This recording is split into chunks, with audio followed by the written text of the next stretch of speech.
I believe you are muted.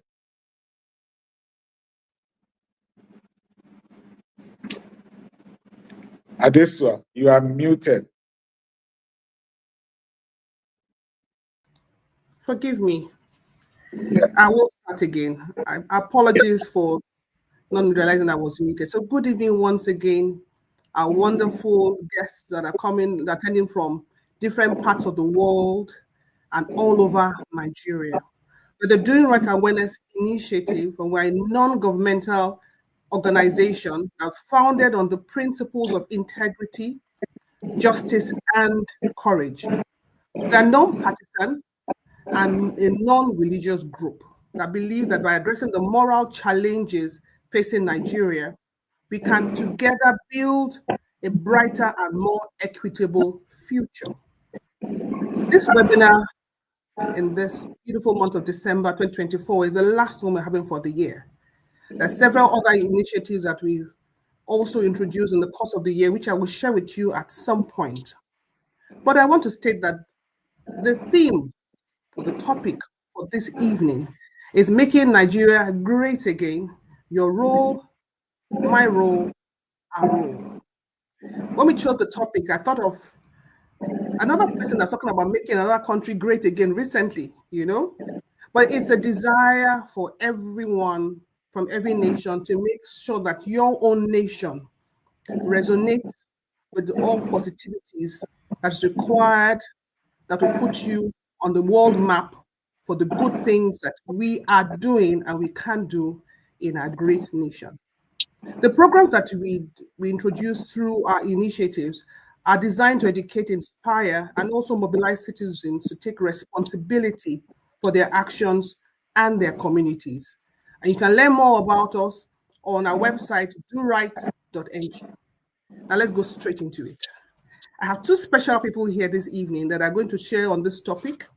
And why I like it, because I'm going to do less of the talking and more listening and learning. But then we also want to invite you to make your comments on the portals that you engage with, so you can also take your questions. The very first person I'd like to introduce is someone I believe is well known in Nigeria. When you hear his voice, you know that this is his voice. His name is Mr. Kayode Okikiolu. He's a media innovator and a TV anchor with channels and television. He creates viral videos that simplify complex news and empower viewers in areas like governance and technology. He's popularly known as the co-host of Sunrise Daily and Politics Today. Kayode is also a passionate advocate for youth issues and good governance, leveraging his platform to amplify critical concerns. His main drive is to see his nation prosper and improve people's lives. So it's a no-brainer why he's on the portal today as one of our guests. He resonates with everything we stand for in DoRight. So Kayode, mute your mic and say hello to everyone quickly, please. Oh, thank you so much for having me. I'm really honored to be here. Thank you. And good day to everyone joining. I trust that this will be a great one. Thank you. Thank you very much, Mr. Okikiolu. And our second guest is Mr. Dele Badijo. He was actually in one of our first seasons. Am I right, Mr. Badijo? You came on? Yes. Yes, at the very beginning in 2022. Yes.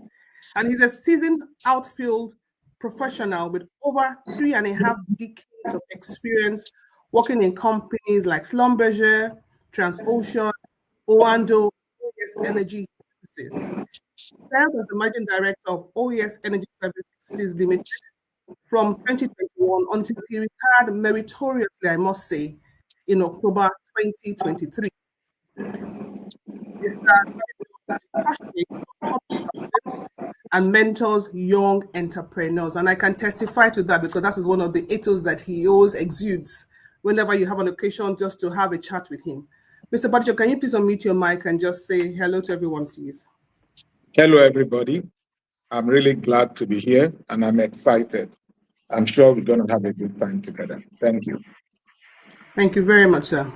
So like I mentioned to our viewers, please, as we proceed, put your questions in the chat box. We'll do our best to capture as many as we can, noting that we have only 1 hour for this session. But I'll go right into it. I'm going to ask about asking a question. And the question is a very, very simple one. We're in the 12th month of the year. What have you not done right in 2024? As I was preparing for this session, it's one of the things I was asking myself. And just looking back, and I'm thinking in the last 1 month, we point a finger at everybody else, but before I pointed back at us, what have I not done right? And to be honest with you, I can think of one thing I thought, that this one. It's not always how we always do it here. You understand? Sometimes that might be the easier route to take when it comes to making choices, in processing things here, in just doing things in general. But then, a lot of the times I think to myself, okay, you tried here. You withstood this on this one part, you understand? But you must do right, not sometimes, all the time. And my very first question to my guests this evening, and I'm going to start with you, Mr. Badijo, if you don't mind. Why do you feel an initiative like DoRight is important to Nigeria and for Nigerians? Thank you, Adesua. Times have really changed from the time I was growing up. When I was growing up, we had schools that taught moral instruction, how people are to behave in a society. Today, all that is gone. And parents are so busy chasing money, hustling, and trying to make ends meet that they don't have the time to really nurture their children in the way they should behave. So I believe an initiative like the DoRight, going to the road, the schools, the society, and re-educating ourselves on proper ways to do things if we want our society to be what we want it to be is needed. And that's why I'm so passionate about this. Thank you. Thank you very much, Mr. Badijo. And Mr. Okikiolu, like I mentioned, we will pass the same question on to you as well. Well, thank you very much once again, and it's such an honor to be here alongside Mr. Badijo. Thank you for the great work you do, sir. Well, for me, on the one hand, I think DoRight is such a cool name. I think I must give kudos to DoRight for coming out with that name or coming up with that name. I think at some point I told myself that if I was going to run a campaign, either for my estate executive, that would be my mantra, DoRight. So when DoRight reached out, I'm like, yes, we have to do this, because I think we've done wrong for so long that it has become right in this part of the world. So right is now a function of statistics. And it's essentially saying that if 80% of people walk on their heads, then walking on your head becomes normal. It becomes the right thing to do, right? Not minding that you're meant to walk on your feet and just 20% do it. So I think we've done that for so long. Right has now become wrong. Wrong has become right. So, for example, I could pay a bribe just to get things done because it makes things faster. I don't want to, go through the hassle. I see it as some sort of inconvenience fee, right? So it's okay. Or I can litter the roads. After all, there are people who are meant to clean it, so it's okay. Or keeping quiet when we see wrong. After all, it's not my business. So that has happened for too long that it has now become the norm, the right thing to do. So I think it's really important that we begin to recalibrate to what right is. Thank you. Thank you very much for that insight. When you think about how we've evolved as a nation and as a people, okay, and I mean, a lot of us are old enough, and some certainly much older, to remember how Nigeria used to be. You hear people say how it used to be, you understand? And there are two things that I want to pick out from the comments that both of you shared. Wrong has become right. It's a very powerful statement that enumerates where we stand today as a nation, And it's when you talked about educating ourselves. That means that whatever we knew before, obviously we're not exemplifying it today. So that education has become necessary for us to remind ourselves of who we should be and who we are as a people. When I look at this topic as well too, it's very clear that we also need to be able to tell ourselves some hard truths. And one of the things I like that we do in DoRight, we don't sit down on the negatives and foster and make a stew of it, you understand? And there's enough of that in the nation. We concentrate on the areas we think we can make a difference, in as much as even having something like this webinar. And my next question to you is this. There's a statement that it can be said that Nigeria is everyone else's problem, right? Okay? It's everybody's problem. What's your attitude about that, Mr. Okikiolu? I think that's really, I think that really describes the situation. We're always quick to see the wrong in others, which is understandable, right? So the politician is doing the wrong things. It's very visible. So if only the politician were to do the right thing, then Nigeria will be better. Or the policeman on the streets is doing the wrong thing, taking bribes. If only the policeman, were to stop taking bribes or, harassing the public, then things will be better. So the danger about that is the fact that we operate a system that needs aggregation. Okay, it's democracy, government of the people, by the people, and for the people. It's not a coincidence that people is mentioned 3 times and government once. So it expects that everybody, the people, or majority of the people were to do the right thing in this sense, then democracy would work. And I mean, one of my favorite scriptures is, first take out the log in your own eye before you then look out for the speck in other people's eyes. I know it's a bit controversial. They're like, no, I'm not the problem. It's always that person. Well, you realize that I'm the same person who in my little space, I'm not doing the right things. In my estate, for example, I'm not managing funds well. I'm not managing my home well. And then we talk about the family, how we're not really doing right when it comes to our family. I think Mr. Badijo talked about it. So I think it's a mentality we need to change. Change begins with me. Yes, it was controversial, but really, that's the truth. Change usually begins with me before I can take the gospel out there. The change begins with me. And as you entered that sentence, it reminded me of my youth, because I just went back just briefly to my youth, and the things that we learned from our parents, from our teachers, from our environment to bring us to where we are, And the decadence that we see today is beyond alarming. I'm sure we can testify to that, Like I said, we're not focusing on that today, but we want to focus on what we can do to make that change. But the reality is that we cannot ignore where we are today to be able to push forward to how we're going to be able to go to a state where everyone takes a responsibility. And one of the things I want to charge us with as we listen to our wonderful speakers this evening is to take a look at our own lives as individuals to see what role we're playing. If we're talking about Nigeria is everyone's problem, right? And if it's everyone's problem, then who comes out of the society of everyone's problem is what we have created around us. Mr. Badijo, what's your take on this question as well? Life itself is a choice, and the sum total of our life are the choices we make. You must really love Nigeria to be able to do right. You can't do right if you don't love this nation.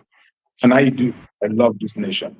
I'm not going to japa or do anything like that. I'm a Nigerian, and I will die a Nigerian. It's tough. We talk about the ills in our nation. We all know what the problems are. We see it every day. We talk about it. We joke about it. There are so many skits on it. But the problem is, what do we do about it? We also have a culture of excuse. Everybody points finger at everybody else. We blame everybody, as Mr. Okikiolu said.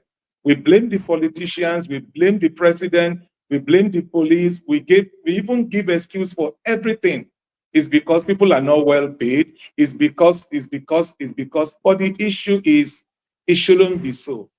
We can only change ourselves. And I realized that a long time ago, that the only person I can change is me. And I decided I will do my own little part and not be a part of it. We know what is right. We know what is wrong. When you are driving against traffic, you know it's wrong.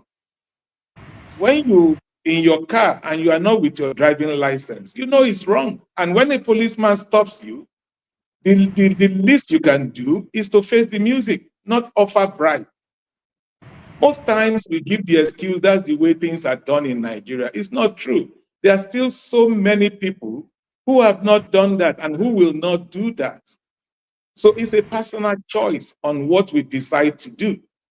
And I think it's about time that we stop talking about things and do what we can do as individuals to correcting the wrongs in our nation. And when I say correcting, it's not about pointing fingers or blaming people. It's about you as an individual doing the right thing all the time, whether somebody is there or not. I'll give an example, a simple one. The government passed a policy or whatever it is on minimum wage. And so many people in our nation who are privileged to have domestic help at home, including those who are riding around in Ferraris and Lamborghinis and G-Wagons and all that. Are you paying the minimum wage? Or you are still paying somebody a wage that is not sustainable? So if you're not doing that, you shouldn't be pointing at anybody in government. You should first learn to do the right thing. It's a law in Nigeria, in UK and America and Canada that people jackpot to. When you say this is the minimum wage, it's expected everybody will comply. But in Nigeria, your domestic help, are you paying them the minimum wage? Just something for you to think about. Thank you. That was a powerful way to end that comment. Indeed, a lot to think about. There are so many, what I'll term the way, very basic ways that we can ensure that we're upright. So the question is that why don't we just do it? Okay. You mentioned life is a choice and your love for Nigeria. A lot of young people have grown up in an environment, unfortunately, hearing so many negative things about our nation. That is all they know. That's all that is in their system, you know. Why do you love your nation so much? Mr. Badijo, I'll start with you. Number one, I have no other one. If God wanted me to be an American, maybe He will have given me to American parents. So it's by divine arrangement I found myself here. And while I was growing up, this country was good. When I was in the university, we had bursary. Food was cheap. Accommodation was cheap. My parents were not rich. They were just teachers. But they were able to afford me going to school without borrowing money. But that's not the case now. It costs an arm and a leg to go to school. So I feel that I've benefited a lot, immensely from this nation. All that I am is opportunity that God created for me in this nation. So I have to give something back. And I might not be in power in government, but there's a lot I can do. I can mentor young people. I can be a role model for people to at least see somebody they know that is not doing the wrong things. I allow people to hold me accountable. I have a lot of accountability partners. So I'm quick to openly declare the things I won't do, so that I want people to hold me accountable if they ever see me doing those things. One of the few things I started doing about 6-7 years ago is I tweet every day. Every single day, I send a tweet out and I share it on the social media. I'm on social media. Most people my age are not. I'm on Thread, I'm on Facebook, I'm on Twitter, I'm on Instagram, and I send my thoughts and I share some quotes on how to live right in business, leadership, politics, and so many other things every single day. It's not that easy, but it's a commitment. It's one of the few things I can do. And I believe that we can all do the same thing. We have no other country. Even if you jackpot to Spain, Rome, you will not be the people from that place. You are a Nigerian. And the people I'm talking to are those who have tuned into this. You are listening to this because you love Nigeria. And that's why we all have to do whatever we can do to make this country great again. Thank you. Thank you very much, Mr. Badijo. Mr. Okikiolu, I'm going to digress a bit. You're not answering the question just like that, in the same way. Because he started by saying Nigeria has been good to me, right? And in his time, things were really interesting, okay? In my own time, things were, I would say, okay, I cannot testify that I was eating the kind of food I was eating in his own time, okay? And, when I think about, for example, the second school that we have now, okay? And I go back to my alma mater, then I thought it was shocking. Right now, I'm thinking, oh my goodness, how are they even surviving? It's very different. So the environment in itself also has an impact on people's psyche, okay? I had the opportunity, and I won't call the country, had the opportunity of working outside the country for a short time.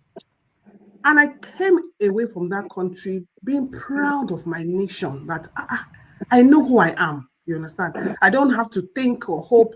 Nobody came to take over my nation, to come and submerge me and make me feel as though I'm inhuman. I'm so proud.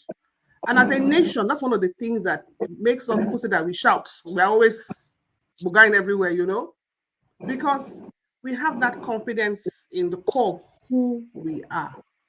Now, speaking to this topic, right?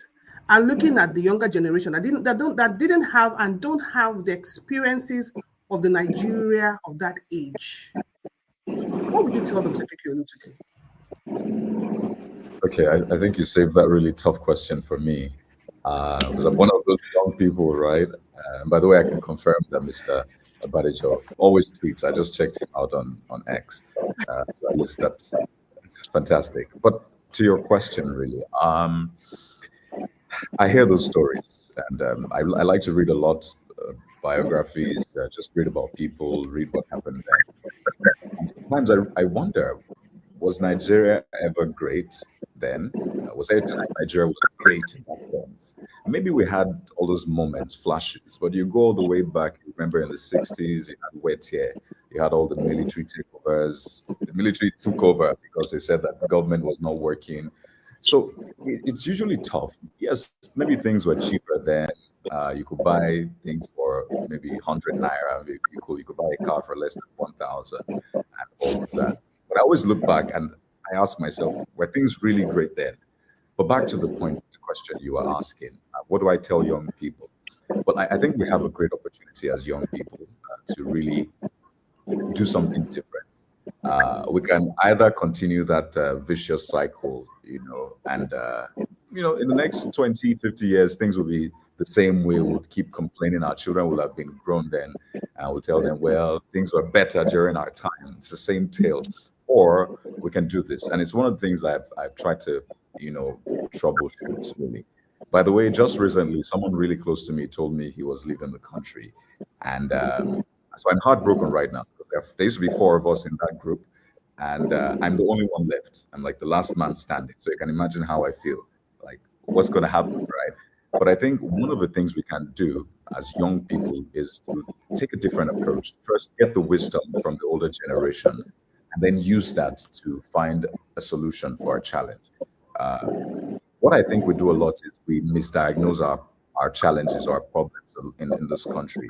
So, for example, the power situation is bad, and we all say, Nigeria happened to me. Nigeria is a terrible country. So what we do is we don't really diagnose what the problem is. It's power generation. That is a problem. So in the power sector, for example, we have the distribution companies, generation companies, the transmission company. It's not Nigeria, it's power, and we need to be able to diagnose. Or a policeman harasses you on the road, and we say, Nigeria is a bad country, the government is terrible. No, it's the police. It's not even just the police. It's a policeman or a group of policemen. So let us tackle it from there rather than just paint it with the same brush and say Nigeria is bad. The road is bad, for example, and we say, Nigeria is really terrible. No, it is the road. Who's meant to fix the road? Is it your local government? Is it the Ministry of Works? Is it who? Who is meant to fix the road? So I think we need to begin to diagnose the problem. Well, as young people, we say we're techie. We're able to fix things. Have a lot of apps for stuff. So I think we should begin to think that way when it comes to fixing our country. Let us diagnose our issues and not just paint with it. Because truth is, we've actually made some net increases or net improvements. When you look at it, a lot of young people doing great stuff. So Nigeria, it's not Nigeria, because when you look at the same Nigeria, you see success stories. So I think for me, that's what I'll tell young people. Let's begin to diagnose the problems. That's why doctors will ask you questions upon questions before they give you medication, because they want to be sure that they're giving you the right medication. So we as young people need to approach this in a much more methodical way. Thank you.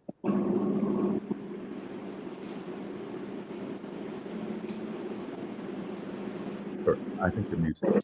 Okay, so forgive me. So I've never had anybody put it this way. So I find it very intriguing what you just said now about young people diagnosing the problem. And then also being at that level, you talk about innovation, creation of things in the age that we're in now. And I've met some young people recently who are looking at things in their own environment and being very creative of how they can resourcefully, and not a lot of money, make a change. So you can be impactful where we are. I'm going to go to the comments in a few minutes, but I just want to welcome everyone once again. So for those of you who are joining us now, we're the Doing Right Awareness Initiative, and our vision is reawakening and entrenching uprightness in Nigeria. I'll just share our mission very quickly, is to mobilize like-minded Nigerians who understand the fundamental damages, or the fundamental damage that lawlessness and moral decadence has done to our nation, and the imperative of reversing it, to join in the development of a movement to initiate a rebirth, new mindsets, where every Nigerian sincerely desires to do right everywhere and every time.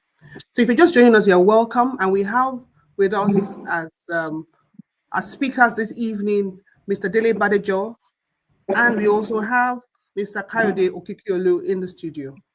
So I'm going to go to some of the comments that are being made here. Somebody asked a question, and I'm feeding up from where you stopped, Mr. Okikiolu.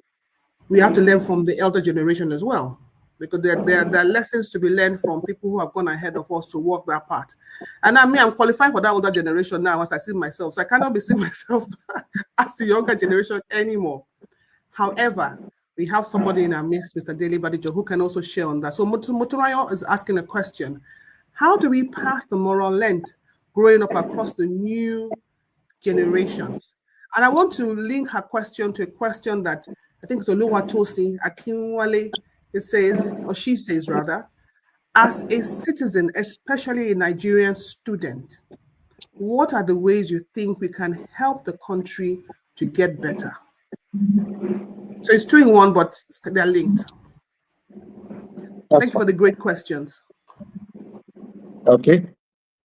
So, it's all about making use of the available opportunities around us. We have a lot of people in Nigeria who are morally upright, who have been tested and proven in their area of competency, and they are available to mentor people. I've been mentoring people since I was in my 30s, and I've enjoyed the relationship. It's been mutually beneficial. I'm open, I'm available. Those who come to me, I spend time to mentor them in every area: business, moral, ethics. I'm passionate about corporate governance. I'm passionate about doing right. So if you are interested, for the student who is in school, you can join the Do Right. You can start a Do Right club in your own school. You can do the right things and be a role model for others in your school. You can be the model student that spend time to go to lectures, read, and excel in what your parents have sent you to school to do. That's how to start, by doing right. I said earlier that you must really love Nigeria to do right, because to do right is a sacrifice, especially in our society. I won't lie to you and say it's easy, but it's not mission impossible. There's a price to pay, a big price to pay. In my own life, I've walked away from some opportunities because it's not just what I can do. I could get those opportunities if I'm willing to compromise my integrity, but I'm not willing to do that.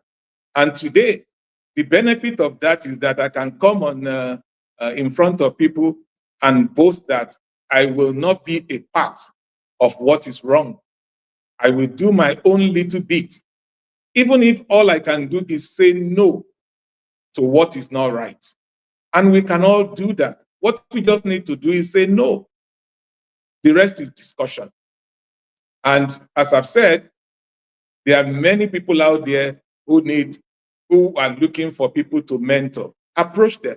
I have a lot of mentors as well, and I have people I mentor. So approach people. I'm sure Kayode Okikiolu is ready to mentor some young people. I'm ready. Adesua is ready. So many people are ready to mentor. Just be bold and approach. Thank you. Thank you very much, Mr. Badijo. You talked about do right. It's a sacrifice in our society, and it really and truly, sometimes it is a sacrifice, and you have to prepare to pay that price.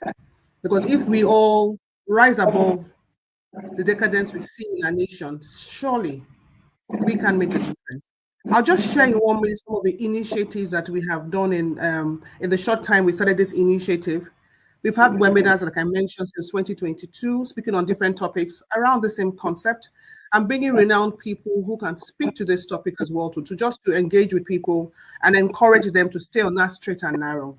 We've had secondary schools mentorship sessions. This is one thing we're very proud about. We went to 5 schools in Lagos State last year as well. We were able to engage with them and just share with them the principles, basic principles that they should embrace to be able to do the right thing at all times. We've done the renovation of a girls' correction center somewhere in the Arab as well too. So we go in to do several things. And if you look on our website, you see our key objectives: enlightenment campaigns, advocacy and mass mobilization, recognition and role modeling.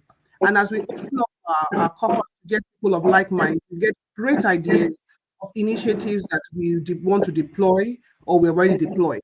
And there's one I want to share with you that is in the Bona. It's an after-school club that is going to prepare young people from the right age to be able to align with this message that we're preaching, going back to what is the basics of our nation and what to stand for in our constitution, what to stand for as a people by our culture doing right. So I'm going to go to a comment because I see people are also making comments. Precious Ondukwe says, if we actually take pride in our nationality, I think it's a step for change. And I think it resonates with what our speakers have said today. Temitope Amotosho is thanking both Mr. Badijo and Mr. Okikiolu for their great comments. And his question is, how can everyday Nigerians rise above the cycle of blame? Blame this, blame that, blame this, blame that. And Mr. Badijo, you mentioned a bit about that. I'm going to go to Mr. Okikiolu. How can we rise above this? You mentioned something as well, and I'm hoping that something else will just come out from this wonderful mind that you have this evening. Can you address them, Mr. Okikiolu? All right, thank you very much, ma'am. Thank you, Temitope. First, I want us to just settle it in our mind that nobody's coming to save us in that sense. Okay. Nobody's coming to save us. If anything, a lot of people have left, right? So the responsibility falls squarely on you and I to really do right. Now, it's okay to hold people accountable, and I just want us to be clear. Sometimes we confuse accountability for blame. So some government people might hide behind that and say, you shouldn't blame, okay? So don't talk about what I'm doing. No, we can hold them accountable, right? So you can hold your local government chairman accountable, the councillors. Some people don't even know they have councillors. Talk more of the state, representatives, that's in the state assembly, and move on to their representatives at the federal level. You can hold them accountable, write letters, visit their offices. If you see anything wrong, reach out to them. If you're not doing something right, absolutely hold them accountable. That's different from just blaming. Blaming is saying, you are doing this wrong, and then you're not proffering any solution in that sense, or you're not doing anything progressive to make it better. Now that's blame. That isn't productive. So we need to move from blaming to holding accountable. I think that's important. Then, having understood that, we can then say, you know what? Fine, I will start with myself as a little project. And I know we say this a lot, but I want us to recognize that there's actually good, or there is profit in doing right or doing good. I think that's something we've not really shared a lot. We have those stories here and there, scattered across, but we've not brought the application. And I'll give you my example, right? Uh, Never for once have I had to compromise. I am privileged to be in a space that is very vital to, development, to growth. And I've had inducements. I mean, I can tell you that. But I can say boldly that I have not been induced to maybe not pursue a story, not ask a question that is for the good of the people. No, I'm sorry, I would ask it. There are times I ask a question and deep down I'm like, fine, if I don't see my family after this, I love you guys. Just know I did the right thing in that sense. But that's where we should get to. There is value in doing good. Yes, I'm not a billionaire, but I am not poor. I am not in squalor because I'm choosing to do the right thing. And there are lots of people who have these experiences. Mr. Badijo is one of them. Madam, you're one of them. A lot of people in Do Right, Awareness Initiative are in that group. So doing right actually pays. So let's hold them accountable. Let's know that doing right as individuals also pays. And I can begin to tell you, or I can't begin to give you examples. And the final thing I want to say is it's okay to be mad. And I'll explain. Mad is being abnormal. Again, I go back to the point I made earlier. Normal is a function of statistics. So if 80% of people are walking on their head, it is deemed normal and right. So for you doing the right thing, you might be deemed abnormal because you're in the 20%. But it's okay to be abnormal, to be mad. Doing right will not be popular. So I'll just end there because of time, but hopefully I can expound it. Thank you very much. Okay, we'll come back to that. I think that is an interesting point you just talked about. You talked about nobody is coming to save us. That's a fact, and how we must hold people accountable. And one of the things that we want to explore, I'm hoping in 2025 we'll have the opportunity to do a bit more of that. Is a bit of more of advocacy and just looking at our rights as a people. One of the things we talked about in previous meetings or webinars is the fact that a lot of Nigerians are not knowledgeable about the law. So even when they should challenge something or when they can challenge something, we're oblivious to it. And otherwise, we don't even know how to go about it. But there are a few people who take the time, and I have a friend, for example, who will write to the bodies responsible for certain things. And her feedback was that, look, they changed the roundabout, after I wrote to them, they addressed this after I did that. But how many of us are willing to? Is that same thing as, is it everybody's problem? It is our problem because we live in it. And the image we portray with regards to what success is as a people is also one of the things that we need to be very mindful of, because we're communicating an image to the younger generation of what is right, how it's right to live. But when they get there, they find out that, yeah, money is fantastic, don't get me wrong, but it cannot buy you everything. It certainly cannot buy you happiness for sure. It can buy you the good things of life, but some things may elude you and not on that journey. So we want to be able to have that balance. Yes, have the money, have it the right way. So that when we're sleeping at night, we don't have one eye closed, thinking of who is going to come and get me, and you're walking around with 10 million bullion vans or whatever it is, or policemen protecting you, one person from who? Us chasing you. I'm going to go to Mr. Badijo now, if you don't mind, and I want you to get a bit more personal in your experiences. Can you please share steps you have taken to push against negative status quo of how people say this how is done here? That's what they do. I'm here. I'm sure you have loads of stories. Oh, yes. And to write a book, which I will never write, because I won't want to mention names or get, I can only talk about me. I don't talk about other people. I served for 38 years in the oil and gas industry. And when you say oil and gas, the first thing that comes to people's mind is all kinds of sleaze. I can tell you boldly, I have not received a dime of money I did not earn genuinely in all my career. And if there's anybody who is hearing me, who has given me bribe or induced me, the person is free to put it out in the public space and call me out. It's a choice. It's not as if I didn't face challenges. I've had to walk away from lots of business money because I felt it was not the right thing to do. But most times we pretend as if we don't know these things are not right. How can you give somebody an appreciation gift after he had given you a contract of 100 million, and then you bought him a car, you bought him a land, you gave him first-class ticket for himself and his family, and you are justifying it as appreciation? You know it's not. You know it's a bribe. Either it's prearranged or it's after the fact. It's still the same. You know if you don't give the guy that appreciation, you're not going to get another one. So you try next time and not do that and see how far you go. One good part of this is that there are still a lot of organizations and people who are upright in this nation. A lot. And those people are looking for upright people to do business with. Even corrupt people don't want to do business with another corrupt person. They would rather do their business with an upright person, even though they are corrupt. So there's a price to pay. You have to decide who you want to be. I've heard about people blaming everything, government, everybody, police, and all that. You know, it's about patriotism. And I will challenge you to go back to the dictionary and look at the definition of patriotism. Who is a patriot?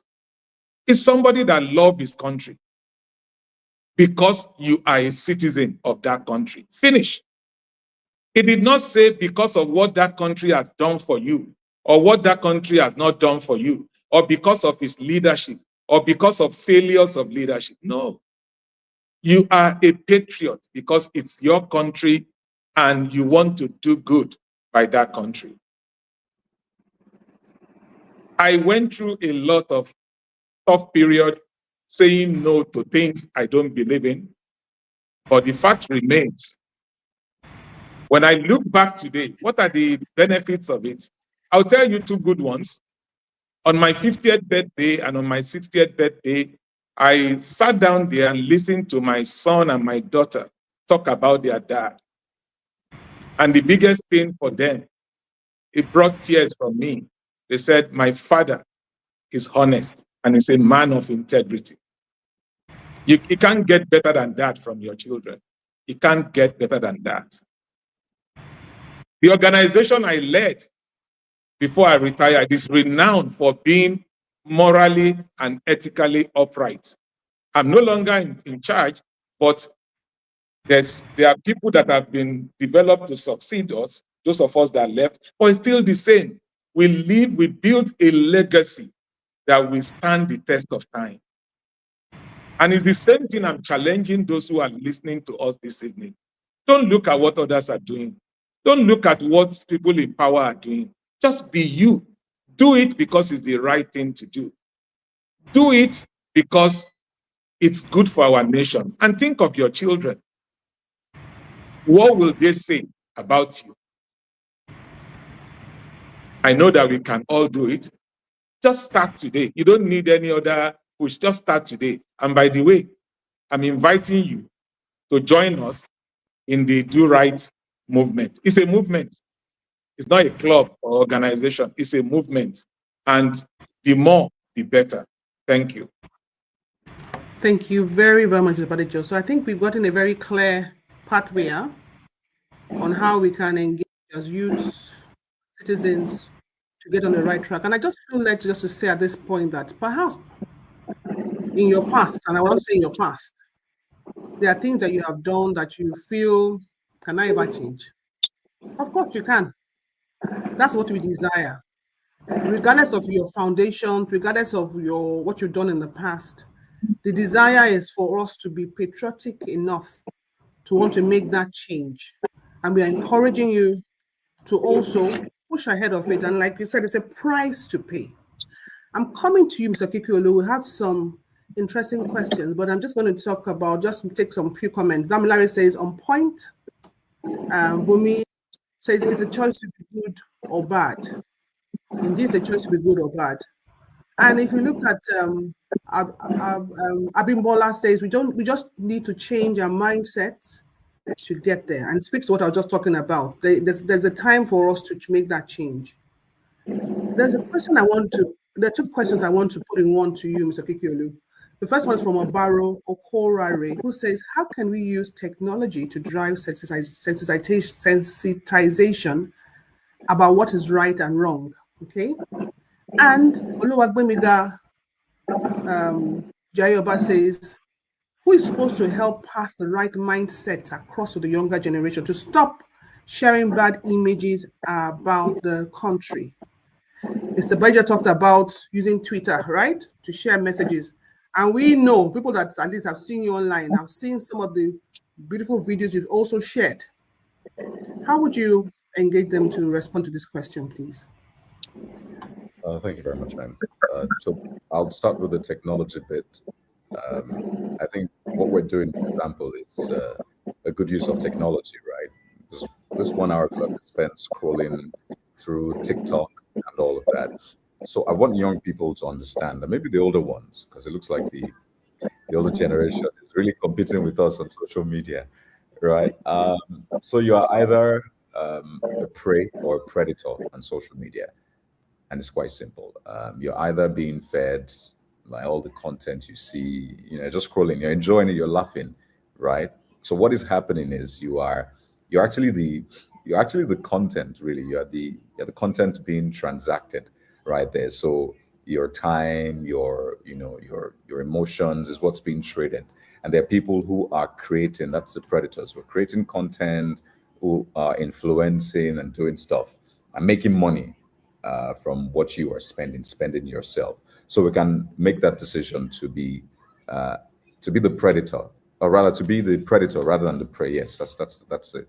Be the predator, not the prey. So consciously use your social media to engage people, and that speaks to why you need to yourself be you need to have invested in the right information, understand how governance works, for example, understand the issues in the country, you yourself be someone who does the right thing. So you're able to take that gospel on social media. So I think there's a lot of opportunities on social media. Do not be the prey on social media. Always go there to be a predator. Create content, make sure you create a safe space, tackle issues that you see are wrong in the society. Don't just keep quiet. A lot of us, we just scroll, we see it, we don't like, we don't comment, we don't retweet, but you can retweet right messages. Go on Mr. Badijo's X, for example. I just saw the last tweet he put up was, I think, let me just see the last tweet he put up. 3 kinds of people: the haves, the have-nots, and the have not paid for what they have, he will send. So you could engage rather than just retweeting those other influencers who, by the way, do not set a good example for the people or for the children, their lifestyle, smoking, drinking, rather than investing time talking about them. Make Mr. Badijo trend, for example, and I tell you that will really give us mileage. Secondly, the technology bit, I think it just ties into it. Young people can begin to create solutions. I've seen a lot of young people creating solutions to make healthcare accessible.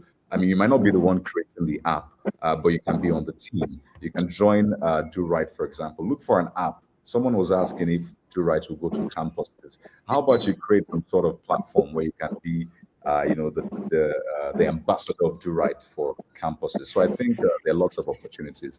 We just need to think solutions, and then we'll see those opportunities. Amazing. Indeed, thinking solutions.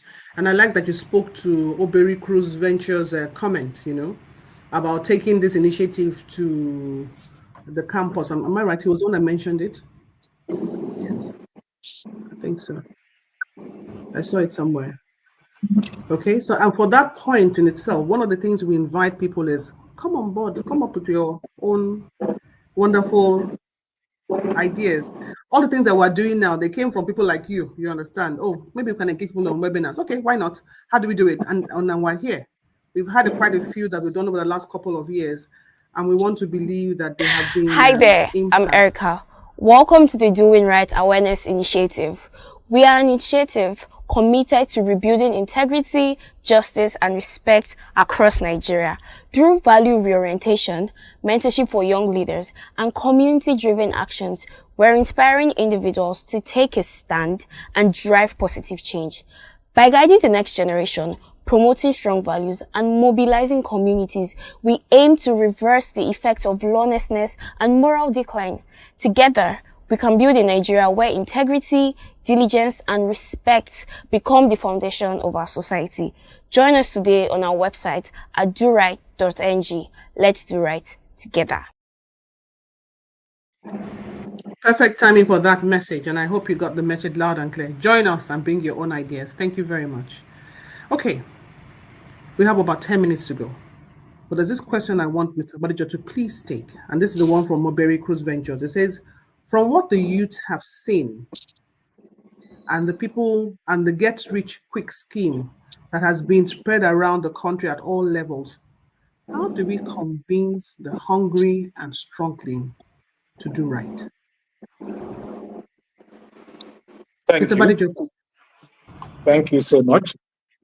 You know, we have to love people, and we have to love our country as well. There are so many things we could do. If you go to the prisons, there are many young men whose the only thing they did was working in the night, and they are arrested. And they could not make bail. They've been there for months, some of them years, wasting away. If you go to our hospitals, there are many people that are in pain because of drugs and treatment that 50,000 naira can take care of. There are so many hungry, homeless people on our street. We can all do something about it, no matter how small. 10,000, 20,000 can empower one person to trade.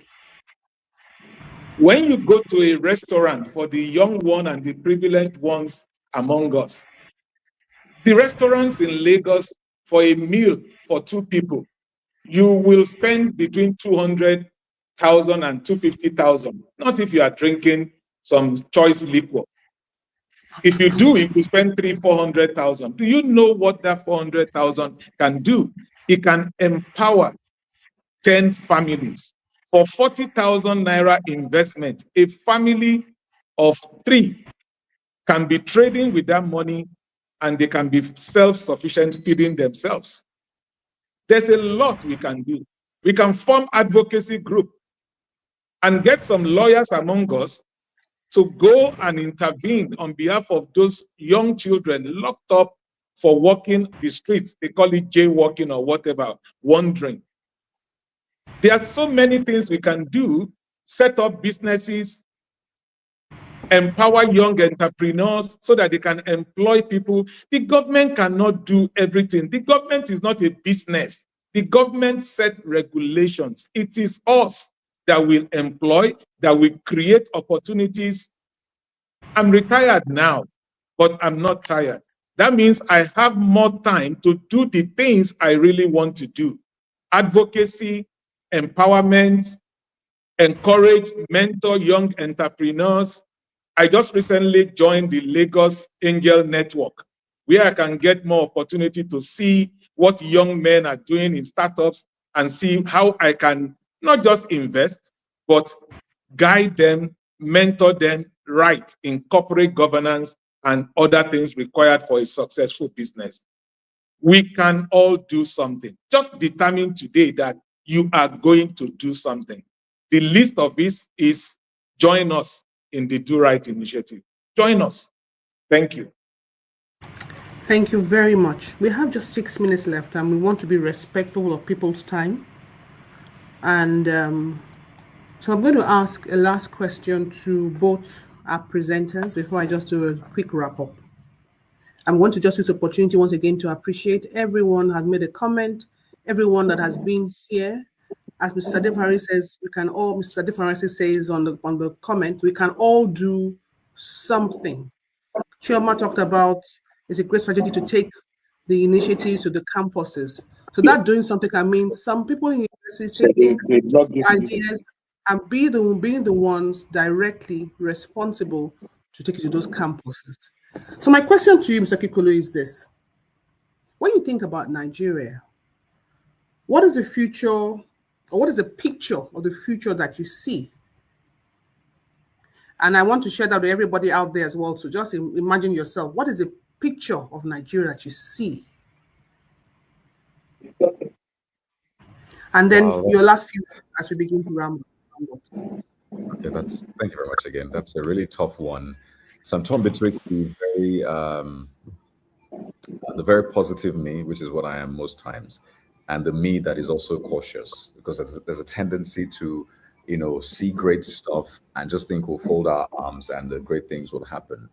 None of the countries you strive to go to, for those who are seeking to go there, none of those countries happened overnight, right? So I'll tell you the country I see and the country we have to work towards to make that happen. So I see a nation that is, firing on both cylinders, really. A nation that is that works for the people. And I'm not just saying this because that's what I hope.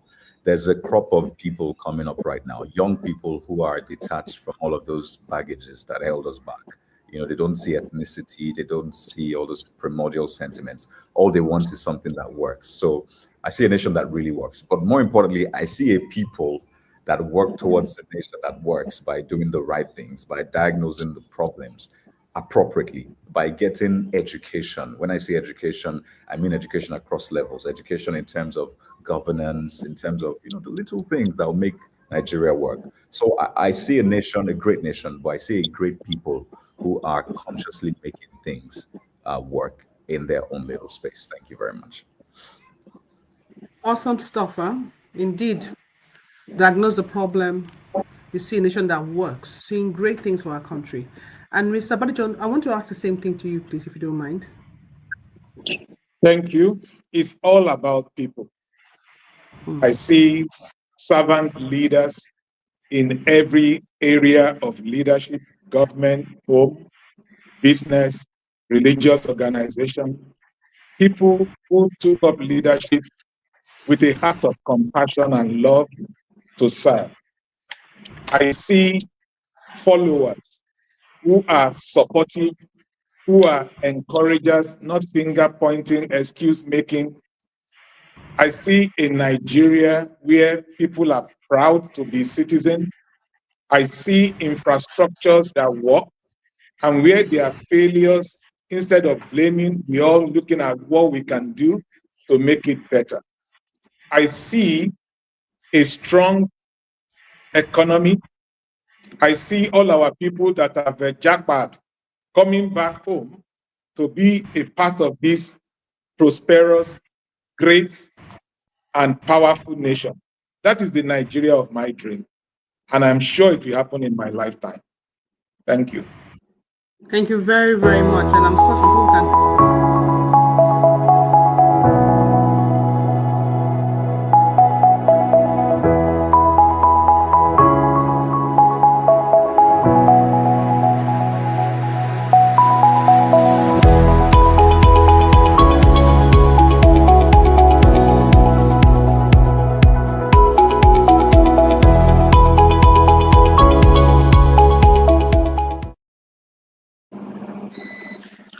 And at this point, I'm going to bring it to almost a close, but I just want to give a brief summary. But first of all, I want to say big thank you to our guest speakers this evening, Mr. Dele Badijo, Mr. Kayode Okikiolu. We thank you for your time. We don't take it for granted.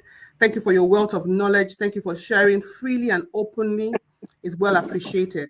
Some of the nuggets you shared with us talked about re-educating ourselves. The wrong has become the right. So we have to know how to align that to get it on the right track. So life is a choice. You have to love Nigeria. I love this one. They said we must diagnose the problem and not always point a finger upwards for the solution. But there are things around us that we can do, the low-hanging fruits, as one of my colleagues will always say. Says to do right is a sacrifice in our society. We should not compromise on integrity. Nobody is coming to save us. So that was another quote I have here. We must hold people accountable. Corrupt people don't want to do business with corrupt people. Facts. I think so. Be patriotic because it is your country. We don't have another one. Whether you're Jakpada or not, you come back. It is our country. And in technology, this was an interesting one. Do not become the prey, become the predator. Let's pervert that space with positive information. And talked about empowering yourself through information. Read, know about, and I'm speaking to myself too, not only you. Know more about governance so that you can speak up. The status quo has to be something that you can push back on. And talked about advocacy groups. It's one of the things that DoRight is looking at doing shortly. And if you have that power, that ability, please come forward and join us. And last, I just want to talk about see the nation that works. See a nation that works. So that last question that I asked our guest speakers is also back at you. Where do you see the future of this country? And what part are you playing in it? Thank you for listening. We've had a wonderful time. Thank you for the wonderful questions that have come forward. Highly appreciated that you're engaging with us. And let us go into next 2025 with good insights of how we ourselves can stop being the status quo, but be the change that our nation desires and requires. God bless you. See you next year.